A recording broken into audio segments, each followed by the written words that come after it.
Assalamualaikum warahmatullahi wabarakatuh. Waalaikumsalam warahmatullahi wabarakatuh. Ya, terima kasih para mahasiswa. Pada kesempatan kali ini kita ketemu dalam materi perkuliahan manajemen strategi ya. Ini kalau kita belajar, kalau kita mengamati, insya Allah ke depan ada manfaatnya. Sebab ini adalah ilmu teori yang bisa diterapkan dalam segala macam bisnis ya. Iya, Pak. Oke, hari ini kita akan mempelajari tentang proses manajemen strategis ya. Sekarang proses manajemen strategis itu ada 8 langkah ya. Yang pertama adalah mengidentifikasi misi, sasaran dan strategi. Jadi karena ini adalah merupakan suatu strategi jangka panjang atau long term, perlu adanya misi, sasaran dan strategi. Ini diidentifikasi. Terus yang selanjutnya adalah menganalisis lingkungan luar. Jadi ada namanya lingkungan eksternal, itu yang mempengaruhi juga ya. Orang bergaul pun juga akan dipengaruhi dengan lingkungan luar atau lingkungan eksternal gitu ya. Makanya ini juga perlu dianalisis karena ini juga salah satu penunjang dari suksesnya seseorang berbisnis atau eksistensinya suatu perusahaan ya. Sebagus apa perusahaan, tapi kalau tidak pandai melakukan suatu analisis lingkungan luar, nanti kalau ada problem akan menjadi komplain, menjadi penghambat dari perusahaan itu. Terus yang selanjutnya yang nomor 3 adalah mengidentifikasi peluang dan ancaman. Jadi suatu bisnis pasti mempunyai suatu peluang. Peluang ke depan itu apa? Itu harus dianalisis ya. Yang kedua adalah ancamannya. Jadi ancaman ini adalah mestinya adalah lingkungan eksternal. Apa di luar perusahaan kita, di luar bisnis kita itu yang mengancam pada kita ini apa? Nah ini perlu diidentifikasi.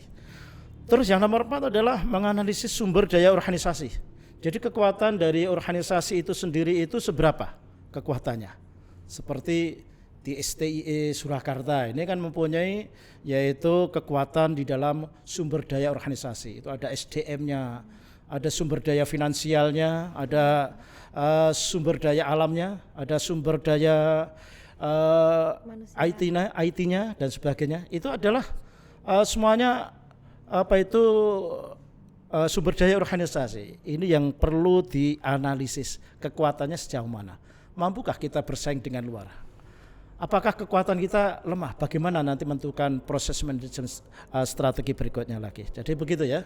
Jadi Anda harus tahu sumber daya organisasi di dalam suatu perusahaan itu macamnya seperti itu tadi, gitu ya. Terus yang selanjutnya adalah mengidentifikasi kekuatan dan kelemahan. Setiap perusahaan, setiap usaha bisnis pasti ada suatu kelemahan. Pasti ada kekuatan. Nah itu perlu diidentifikasi gitu ya. Nah ini, jadi kekuatannya apa, terus kelemahannya apa, nah itu nanti bisa untuk melakukan suatu kegiatan proses manajemen berikutnya lagi. Terus yang terakhir, yang keenam adalah merumuskan strategi, ada suatu rumusan, ya kan? Terus melaksanakan strategi dan yang terakhir adalah mengevaluasi hasil atau yang disebut controlling. Kalau kita belajar manajemen itu ada yang namanya planning, organizing, actuating, and controlling gitu ya. Jadi ini tidak jauh dari dari pengantar manajemen yang kemarin Anda lakukan gitu ya. Iya, jadi Pak. kalau kita bicara masalah belajar proses pasti ada input, terus proses, ada output gitu ya. Manajemen strategi juga begitu cara jalannya gitu. Mungkin ada yang kurang paham, ada yang ditanyakan? Berarti ini dari 8 pertanyaan dari 8 langkah ini semua harus dilalui ya, Pak? Ya harus dilalui kalau mau pengen melakukan suatu proses manajemen strategi yang sempurna. Jangan dipilih-pilih. Oh saya tak nomor 1 dan nomor 2 saja. Nanti outputnya juga tidak baik. Artinya begini loh, kalau kita tadi sudah melihat gambaran bahwa ada input, proses, ya kan, terus output itu. Jadi dalam proses ini kalau tidak sempurna, kalau dalam manajemen strategi 8 poin itu atau item ini tidak dilakukan, nanti akan mendapatkan output yang kurang baik. Pernah Anda lihat yaitu pabrik ini pabrik roti gitu ya. Iya, Pabrik iya. roti itu ada inputnya itu ada gandum, ada telur, ada apa lagi kira-kira inputnya itu, bahan-bahannya itu Gula, gula gitu ya. air. Iya. Air gitu ya. Nah terus nanti masuk pada proses itu kan ada yang diaduk ya, terus ada lagi di oven gitu ya. Nanti outputnya akan mendapatkan roti yang bagus. Tapi ada juga outputnya kurang bagus ya, yang diharapkan manis tapi nggak begitu manis. Yang tadi rotinya itu yang diharapkan melenuk-melenuk itu apa? Mengembang gitu ya. Mengembang sempurna. Mengembang gitu, tahunya agak kempes gitu. Nah itu namanya output yang jelek. Demikian juga dalam proses manajemen strategi begitu. Pengen mendapatkan output yang bagus itu adalah 8 langkah harus dilakukan. Gimana? Ada lagi yang mungkin ada yang kurang jelas? Kalau Sudah Pak, paham. ya oke, kita lanjutkan ya. Jadi apa ini belajar manajemen strategi itu mah ilmu terapan, jadi diterapkan pada usaha bisnis kecil boleh, UMKM bisa, dilakukan bisnis skala besar bisa gitu, dalam dunia pendidikan, bisnis pendidikan bisa gitu. Makanya kalau kita melihat ini nanti akan ada suatu rasa daya tarik sendiri bahwa namanya manajemen strategi itu ternyata ilmu terapan yang bisa diaplikasikan dalam bentuk usaha bisnis apa saja. Oke ya. Ya, Pak. Tadi keterangan 8 poin tadi itu alurnya seperti ini ya. Ini ada gambar proses manajemen strategi ya. Yang pertama tadi kan mengidentifikasi misi ya dan sasaran organisasi, itu adalah langkah pertama. Terus yang selanjutnya langkah kedua ini alurnya bisa ke menganalisis lingkungan dan alur yang kedua adalah menganalisis sumber daya organisasi. Jadi bisa jalan dua ini ya. Terus alurnya lagi yaitu prosesnya yang menganalisis lingkungan menuju kepada mengidentifikasi peluang dan ancaman. Nah, gitu ya. Sedangkan yang tadi alur menganalisis sumber daya organisasi itu adalah alurnya ke mengidentifikasi kekuatan dan kelemahan, gitu ya. Terus nanti akan ketemu dari mengidentifikasi peluang dan ancaman, ini adalah dan mengidentifikasi kekuatan dan kelemahan akan ketemu kepada merumuskan strategi. Jadi ini adalah alur nanti akan dianalisis dengan metode SWOT ya, strength, weakness, opportunity, and threats gitu ya. Nanti ada materi sendiri apa yang namanya strength, ada strength, weakness, opportunity, and threats gitu ya. Jadi ini adalah mempunyai porsi tersendiri bahwa analisis SWOT itu adalah bisa digunakan dalam metode penelitian yang deskriptif, kualitatif ya kan. Jadi kalau mungkin di S1 akuntansi itu banyak menggunakan kuantitatif ya. Iya Pak, kuantitatif. perhitungan. Tapi di dalam dunia penelitian itu bisa juga menggunakan yaitu kualitatif. Nah, di antara analisis SWOT ini adalah bisa digunakan untuk yaitu metode penelitian ya, deskriptif kualitatif gitu. Nanti kita akan lihat lagi ya. Terus yang selanjutnya di sini setelah merumuskan strategi yaitu melaksanakan strategi. Jadi ada action, ada eksekusi. Kalau presiden kita mengatakan ada eksekusi.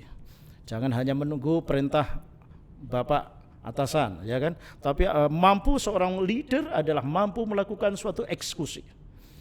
Seorang pemimpin melakukan eksekusi ada dua alternatif. Terjadi pro dan kontra.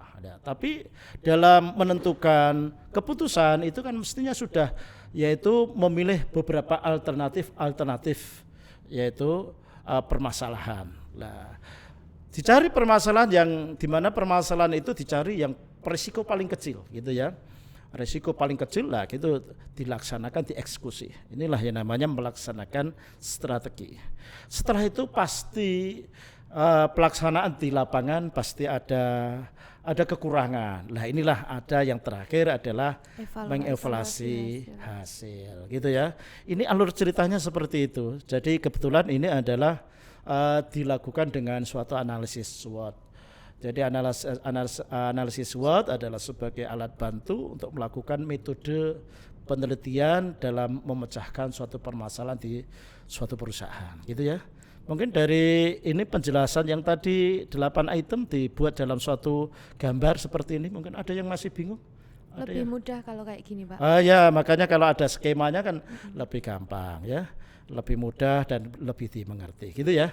Oke, jadi saya kira ini sebenarnya slide ini di belakang masih banyak ya, cuman itu nanti menjelaskan tentang apa sih identifikasi sasaran organisasi lah, silahkan Anda baca, gitu ya kan. Terus Pak, ada lagi menganalisis lingkungan, apa di situ Anda baca sendiri, gitu ya. Jadi ini adalah roh dalam materi proses manajemennya seperti ini, gitu ya.